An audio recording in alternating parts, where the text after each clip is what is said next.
नमस्कार, स्वागत है आप सभी का हिमाचल न्यूज बुलेटिन में। मैं आपके साथ समृद्धि यादव और आज हम आपको हिमाचल से जुड़ी हर छोटी बड़ी खबर से रूबरू करवाएंगे। तो चलिए रुक करते हैं आज की खबरों की ओर। पहली खबर चंबा से है। हिमाचल प्रदेश की चंबा जिले के भटियात उपमंडल में दर्दनाक सड़क हादसे ने पूरे इलाके को झंझोर दिया है। जी आपको बता दें, ककीरा लड्डू मार्ग पर सोमवार करीब 3 बजे एक इनोवा गाड़ी बारिश के बीच अनियंत्रित होकर गहरी खाई में जा गिरी, जिसमें गुजरात के पर्यटकों की मौत हो गई, वहीं जबकि 4 लोग गंभीर रूप से घायल हो गए। बताया जा रहा है कि पर्यटक मनाली से इडौर की ओर जा रहे थे, तभी यह भीषण हादसा हो गया। देखिए इस मामले में हमारे संवाददाता की एक खास रिपोर्ट।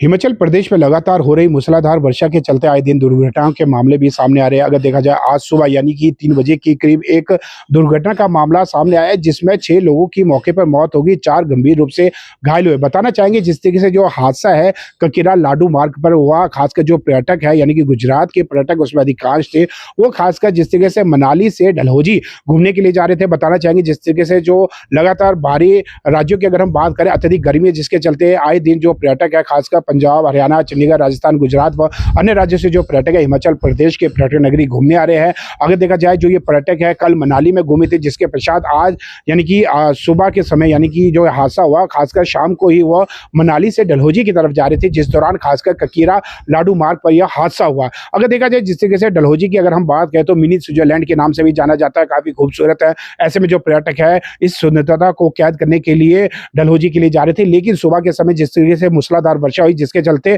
जो ये हादसा है 3 बजे के करीब हुआ और खासकर जो ककीरा लाडू मार्ग पर जो गाड़ी अनियंत्रित होकर जो इनोवा गाड़ी थी जो कि HP 01M2961 दुर्घटनाग्रस्त होगी, जिसमें 6 लोगों की मौके पर ही मौत होगी, 4 गंभीर रूप से घायल हुए, जिन्हें नजदीकी अस्पताल यानी कि टांडा में रेफर किया गया। बताना चाहेंगे जिस दौरान यह हादसा हुआ उस दौरान जो चीख पुकार लोगों की उसमें सुनाई दी। स्थानीय लोगों ने इसकी जानकारी जिला प्रशासन को दी। मौके पर वहीं पर आला अधिकारी यानी कि 3 से 4 बजे के करीब वहां पर आला अधिकारी भी पहुंच चुके थे और खासकर जो लोग गंभीर रूप से घायल थे उन्हें निकालने का प्रयास किया जा रहा था। जो इस हादसे में जिनकी मृत्यु हुई थी उनके शवों को भी बाहर निकाला गया, जिनमें से 6 लोगों की मौत हुई थी, 4 लोग गंभीर रूप से घायल हुए थे। और बताना चाहेंगे जो 5 जो पर्यटक थे खासकर गुजरात के भावरा नगर के रहने वाले थे, जबकि एक चालक की जिसकी मौत हुई है वो मंडी जिला के रहने वाले थे, जिनकी इस हादसे में मौके पर ही मौत होगी। वहीं अगर देखा जाए जिला चंबा जो SP यानी कि विजय सकरानी ने बताया है कि हादसा सुबह के 3 बजे के करीब हुआ और जब यह हादसा हुआ उस दौरान वहां पर चीख पुकार सुनाई दी, जिसके चलते स्थानीय लोग वहां पर मौके पर पहुंचे और उन्होंने इसकी जानकारी यानी कि जिला प्रशासन को दी और जिला प्रशासन वहां पर मौके पर पहुंचा और जो घायल लोगों को टांडा अस्पताल रेफर किया गया। देखा जा रहा है कि जो अभी भी जो 4 लोग गंभीर रूप से घायल है उनकी स्थिति अत्यधिक दयनीय है। इससे पहले भी अगर देखा जाए हादसे हिमाचल प्रदेश में थमने का नाम नहीं ले रही। इससे पहले भी अगर देखा जाए जो कुल्लू के शमशर में एक चील का पेड़ गिरा था, जिसमें 4 अध्यापिकाओं की मौके पर ही मौत हो गई थी। अगर देखा जाए इससे पहले भी जो पंजाब के एक युवक था जो कि ऊना से चिंतपूर्णी मंदिर से आ रहे थे और खाई में गाड़ी गिरी, जिसकी मौके पर मौत होगी। ऐसे में आए दिन जिस तरीके से दुर्घटनाओं के मामले काफी देखने को मिल रहे हैं और प्रशासन की ओर से यही एडवाइजरी जारी की गई है कि अपने वाहन धीमी गति से चलाएं और खासकर जब हिमाचल प्रदेश में जो मौसम खराब हो, अगर देखा जाए बरसात के दौरान आए दिन देखा जाता है लैंडस्लाइड के काफी ज्यादा मामले आते हैं, जिसके चलते कहीं ना तो कहीं नुकसान देखने को मिलता है और खासकर जिस तरीके से बरसात होती है उस दौरान भी लैंडस्लाइड के चलते काफी वाहन दुर्घटनाग्रस्त हो रही है। अगर देखा जाए IMD ने बीती रात्रि से ही जो बताया था कि पश्चिमी विक्षोभ सक्रिय होगा, जिसके चलते यानी कि 11 मई से लेकर 15 मई तक हिमाचल प्रदेश में जो मौसम है वो खराब बताया गया था। और वहीं अगर हम चाहे बात करें चंबा की बात करें या फिर कांगड़ा की बात करें, जो ऊंचाई वाले क्षेत्र वहां भी जो मौसम खराब बताया था। ऐसे में जिस तरीके से बीते रात्रि की बात की जाए तो अधिकांश क्षेत्र है वहां पर मूसलाधार वर्षा हुई और बताया जा रहा है कि भारी बारिश होने के चलते जो सड़क में खड्डे भी थे, जिसके चलते जो वाहन चालक है वो अनियंत्रित होकर उसकी जो गाड़ी है वो खाई में जा गिरी, जिसके चलते जो देखा भी गया है कि जो इस जो हादसा था भयानक था कि जो गाड़ी है इनोवा गाड़ी थी वो सड़क से लगभग कई फीट जाके नीचे गिरी और जो छत है या बॉनेट है या डिक्की की बात की जाए तो पूरी तरह से जो दुर्घटनाग्रस्त हो चुकी थी। ऐसे में जो प्रशासन ओर से यही एडवाइजरी जारी की जाती है जब मौसम खराब हो, खासकर IMD के अनुसार 40 से 50 प्रति किलोमीटर की रफ्तार से आंधी तूफान की चेतावनी जारी की जाती है, तो अपने वाहनों को धीमी गति से चलाया जाए ताकि जो बड़ा हादसे होने से बचा जा सके। कामेश्वर शर्मा की पावंटा साहिब के राजपुरा ब्लॉक में किशोरियों को सर्वाइकल कैंसर से बचाने के लिए चलाया जा रहा एचपीवी टीकाकरण अभियान लगातार सफल हो रहा है। जी आपको बता दें, स्वास्थ्य विभाग के अनुसार राजपुरा ब्लॉक ने अब तक 50% से अधिक लक्ष्य हासिल कर लिया है। वहीं पूरे जिले सिरमौर में प्रथम स्थान पर पहुंच गया है। स्वास्थ्य खंड के तहत 9 स्थानों पर टीकाकरण किया जा रहा है। वहीं बीएमओ ने लोगों से अपील की है कि किसी भी तरीके की अफवाहों से दूर रहकर महत्वपूर्ण अभियान का लाभ उठाएं। देखिए इस मामले में हमारे संवाददाता की खास रिपोर्ट।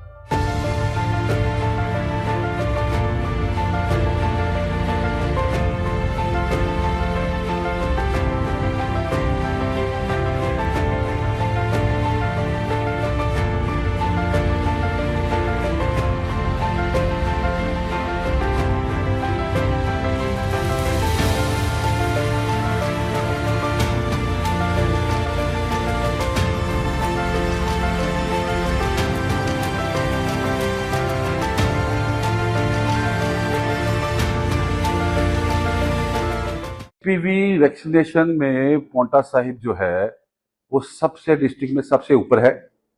हमने बड़ी कोशिश करी है कि इसका टारगेट जो हमारे को दिया गया है उसको बहुत जल्दी हम अचीव कर लें। पहले तो मैं थोड़ी सी आपको इन्फॉर्मेशन दे दूं कि एचपीवी वैक्सीनेशन जो है वो 14 साल और 15 साल की बच्चियों को लगाई जाती है। उसमें क्या है कि मार्केट में अगर आप ये इंजेक्शन खरीदने जाएंगे तो इसकी जो कीमत है वो है 20,000 के आसपास, और गवर्नमेंट जो है इसको फ्री ऑफ कॉस्ट लगा रही है। अगर वो टीका एक बच्चे को लग गया 14 साल या 15 साल की उम्र में, तो उसको सारी जिंदगी में सर्वाइकल कैंसर नहीं होगा, बच्चेदानी के मुंह का कैंसर नहीं होगा। रीजन क्या है उसके अंदर?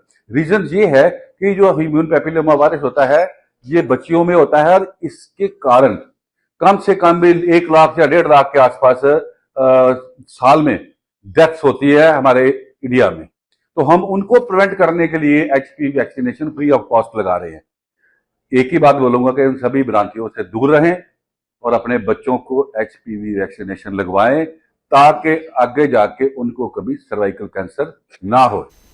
नाहन से गर्व की खबर सामने आई है। जो आपको बता दें, दुर्गम क्षेत्र से निकलकर शिशु विद्या निकेतन स्कूल के छात्र अनुराग ने एनडीए परीक्षा पास कर जिले का नाम रोशन कर दिया। वहीं स्कूल पहुंचने पर अनुराग का भव्य स्वागत किया गया, जहां प्रधानमंत्री, प्रधानाचार्य और शिक्षकों ने उसे आशीर्वाद दिया। वहीं स्कूल प्रशासन ने कहा कि अनुराग शुरू से ही मेहनती और लक्ष्य के प्रति समर्पित छात्र रहा है और उसकी सफलता अन्य छात्रों के लिए प्रेरणा बनेगी।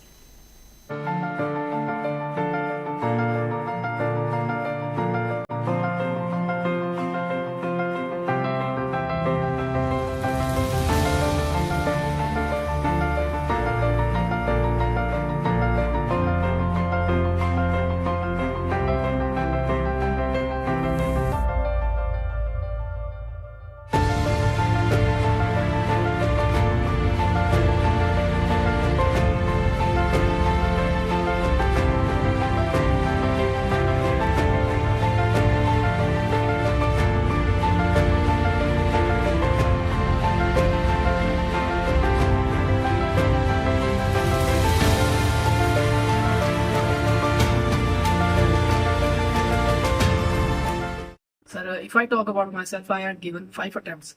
तो सर 3 अटेम्प्ट तो मेरे भी रिटर्न में ही फेल हो गया था मैं। I couldn't make my 3 returns. तो सर उसके बाद भी मैं कंटिन्यू लगा रहा। मतलब I took a drop specially for NDA, और मतलब मेरे पेरेंट्स भी मना कर रहे थे कि ड्रॉप नहीं लेना है, लेकिन फिर भी मैंने लिया क्योंकि मुझे लग रहा था कि मतलब एक अंदर से आवाज़ आ रही थी कि हो जाएगा, क्योंकि रिटर्न ही मेरे लिए मेरे को लगता है सबसे बड़ा चैलेंज था। After that when I got conference out from Prayagraj 19 SSB Prayagraj, तो सर वो भी एक बड़ा झटका ही था, क्योंकि मेरे उसके बाद एक ही अटेम्प्ट बचा था, डू और डाई वाला। फिर उसके बाद मैं थोड़ा चिल सा हो गया कि अब मुझे मिलेगा तो ठीक है। After that I will prepare for, after graduation I will prepare for my CDS। तो उससे थोड़ा प्रेशर कम हो गया। मतलब कंसिस्टेंसी रखी मैंने, कंटिन्यूटी में मतलब प्रैक्टिस की, तो आई थिंक उसी वजह से हुआ। क्योंकि when I got conference out, उसके बाद 1 महीने का समय था सर मेरे दूसरे रिटर्न के लिए, एनडी टू 2025 के लिए। लेकिन वो जो पहले की मेहनत थी जो कंटिन्यूटी में की थी, उसी वजह से जो है वो वाला रिटर्न मतलब हो गया सर, क्लियर हो गया। स्कूल है, स्कूल की लाइब्रेरी फ्री है। मैंने पूरे 1 साल, even when I was preparing for my first SSB, मैंने सर की लाइब्रेरी से ही जो है प्रिपेयर किया है यहाँ पर, कच्चा टैंक के पास, पक्का टैंक के पास ही, तो मैंने वहाँ से प्रिपेयर किया था। तो सर यही है कि अगर रिसोर्सेज ऑनलाइन मिल जाता है तो बढ़िया है, नहीं सर हर चीज़ के लिए मतलब सर हमेशा आगे रहते हैं, मतलब कि अगर कोई भी चीज़ चाहिए। सर टॉकिंग अबाउट मोटिवेशन, तो बचपन से देखा था इन आर लोकेलिटी, अगर किसी की अच्छी हाइट है, और सभी मतलब आफ्टर 10th 11th सभी फौज की तैयारी करते थे। तो मेरी मासी का लड़का भी जी फौज में लग गया था। तो उसके बाद उन्होंने कहा मुझे कि ऐसे एक ऑफिसर भी आते हैं आर्मी में। तो उस समय मैं 8th में था। After that I came to Chandigarh like Nahan. तो उसके बाद मैंने प्रिपरेशन स्टार्ट की थी 11th में, लेकिन फिर हो नहीं पाई, मतलब 11th 12th के साथ। तो फिर after completing my 12th from Shishu Vidya Niketan, I went to Chandigarh. तो फिर वहाँ लगा मुझे कि मैं अभी कर सकता हूँ, because I was left with 4 attempts. तो मैंने तैयारी शुरू की पीडब्ल्यू से, डिफेंस वाला ऑनलाइन कोचिंग ली। थिंकिंग क्यूब एक लाइब्रेरी है नया गांव पंजाब, मतलब चंडीगढ़ के पास की है। तो मैंने वहाँ पर बैठ कर तैयारी करी।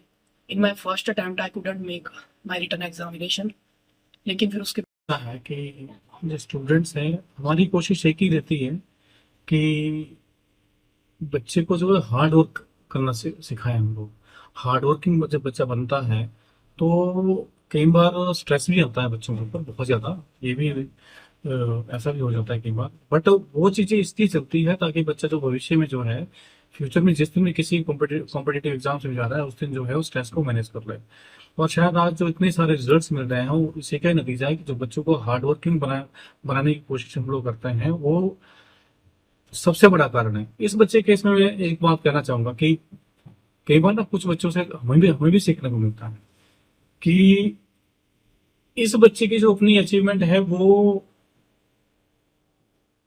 जो इसने अचीव किया है, इसमें मैं तो एक ही बात कहूंगा कि 90% अपनी है बच्चे की इसकी कंट्रीब्यूशन, और 10% शायद जो टीचर्स है नर्सरी से लेकर 12th तक जिन्होंने पढ़ा, बाकी टीचर्स का कंट्रीब्यूशन है। और दूसरा ये बच्चा का मोटिवेशन है, उन गाँव से आए हुए जो बहुत हार्ड एरिया से बच्चे आते हैं, उन सबके लिए मोटिवेशन है।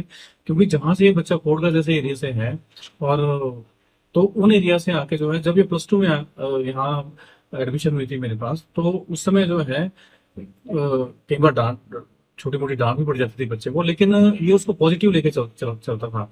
और हाँ, सबसे बड़ी बात है, एनडीए एग्जाम में जो है, हर एक एग्जाम का अपना एक पैटर्न होता है।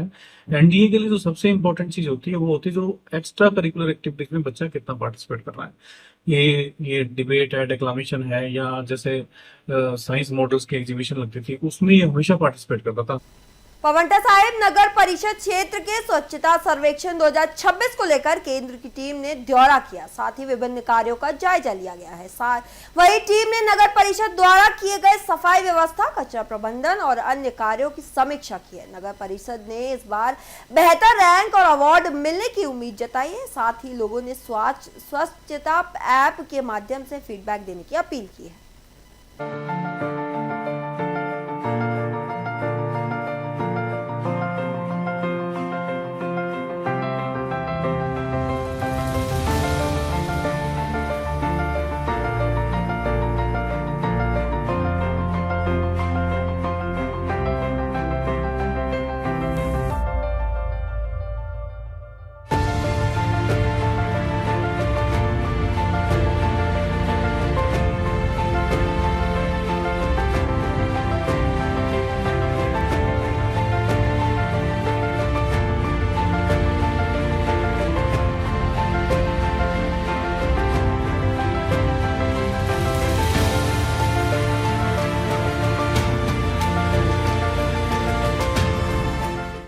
स्वच्छता सर्वेक्षण टीम हमारा जो थी वो आके सर्वे कर चुकी है, और हम उम्मीद करते हैं कि हमने जो मेहनत की है, जो हमारे पूरे सभी लोगों ने हमें सहयोग दिया है उस पे हम लोग खरे उतरेंगे।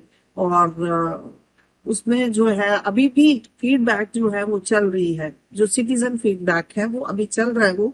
और सिटीजन फीडबैक के लिए मुझे लोगों से मैं एक रिक्वेस्ट करती हूँ कि काइंडली अपनी फीडबैक जो है वो दें, और सभी लोग जो है स्वच्छता ऐप जो है वो डाउनलोड करें और अपना सहयोग दें, ताकि हमारा शहर जो है, हम भी जो 100 सिटीज में हम लोग भी आ सकें और अपने शहर को हम अवार्ड ला सकें। हमारा जो है कि हम घरों से ही सेग्रीगेशन हमारा पूरा हो रहा है और लोग सहयोग दे रहे हैं, और जो पूरा सेग्रीगेट होता है उसको उसी तरीके से वही गाड़ियों से प्लांट तक ले जाया जाता है, और प्लांट में भी हम जो है एमआरएफ में अलग अलग तरह से हमारा कूड़ा जो है वो रखा जाता है, और आगे वैसे ही अलग अलग उसमें हमारे टाइप है और उनको आगे उसको भेजा जाता है, आगे जहां जहां हमारे टाइप।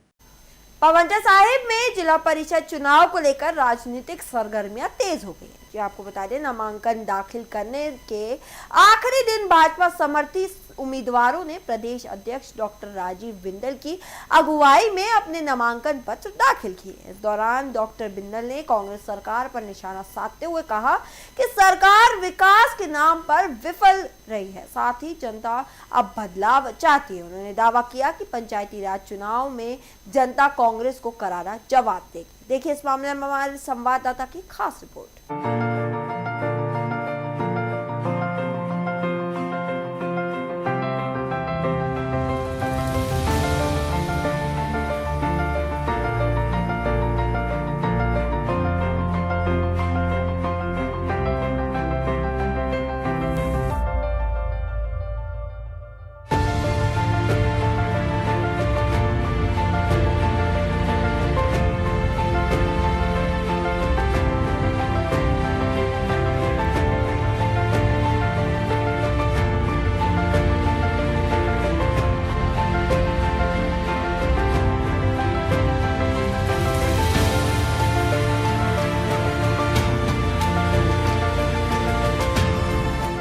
जिला परिषद के धौलाकुआं वार्ड से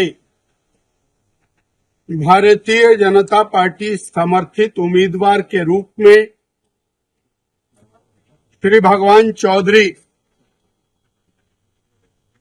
हमारे प्रत्याशी के रूप में आज नामांकन दाखिल करने के लिए आए थे। श्री भगवान कर्मचारी रहते हुए लंबे समय तक यूनियन लीडर रहे, गिरी पावर हाउस में लंबे समय सर्विस की और समाज में समाज सेवा के रूप में अपनी एक पहचान इन्होंने बनाई है। आज भाजपा समर्थित उम्मीदवार के रूप में आप नामांकन पत्र भरेंगे। प्रदेश की मौजूदा कांग्रेस सरकार ने प्रदेश के जनमानस को लगातार त्रस्त किया है। बहनों को ठगा है, सताया है। 60-60 हजार रुपया एक एक बहन का कर्ज श्री सुखविंदर सिंह सुक्खू सरकार के ऊपर चढ़ गया। बहनों ने मन बनाया है कि इस झूठी सरकार को उखाड़ फेंके। बेरोजगार युवकों को साथ ठगी की है। 1 लाख सरकारी नौकरी, 5 लाख रोजगार पहली कैबिनेट में देने की गारंटी करने वाले कांग्रेस के नेता आज जनता उनसे जवाब मांग रही है कि फॉर्म भरवाए थे, बड़ी बड़ी बातें करी थी, पक्की नौकरी मिलेगी, 58 साल की मिलेगी, पेंशन वाली मिलेगी। नौकरी का नामो निशान नहीं है, केवल मित्रों की सरकार चल रही है, मित्रों की भलाई के लिए चल रही है। जनता त्रस्त है। कहा था 300 यूनिट बिजली फ्री मिलेंगे, बीजेपी द्वारा दिए गए 125 यूनिट भी बंद कर दिए, बिजली के दाम बढ़ा दिए। 500 रुपए जिसका बिल आता था उसका 5,000 आ रहा है, बिजली का बिल करंट मारता है। हर चीज इस सरकार में महंगी हुई। अरे पंचायती राज की तो ये स्थिति कर दी, पंचायतों के पैसों को उठा करके सरकार ने अपने खजाने में डाल। पंचायतों के विकास कार्य बंद हो गए, जनता के विकास कार्य बंद हो गए। और माननीय मुख्यमंत्री जी खुल के कहते हैं कि मेरे पास विकास के लिए पैसा नहीं है। उनके मंत्री भी कहते हैं, उनके विधायक भी कहते हैं, उनके छुटभैया नेता भी कहते हैं कि सरकार के पास पैसा नहीं है। अगर पैसा नहीं है तो कांग्रेस के उम्मीदवारों को वोट क्यों दी जाए जब उनके पास विकास करने के लिए धन ही नहीं है। प्रदेश की जनता ने ठाना है अगले साल बीजेपी सरकार को प्रदेश में लाना है और उस कड़ी में जनता इस कांग्रेस की भ्रष्ट और निकम्मी सरकार को उखाड़ फेंकने का मन बना है। वो जिला परिषद हो, नगर पालिकाएं हो, वो कॉरपोरेशन हो, पंचायती राज के बाकी चुनाव, एंटी कांग्रेस वोट डलने वाला है।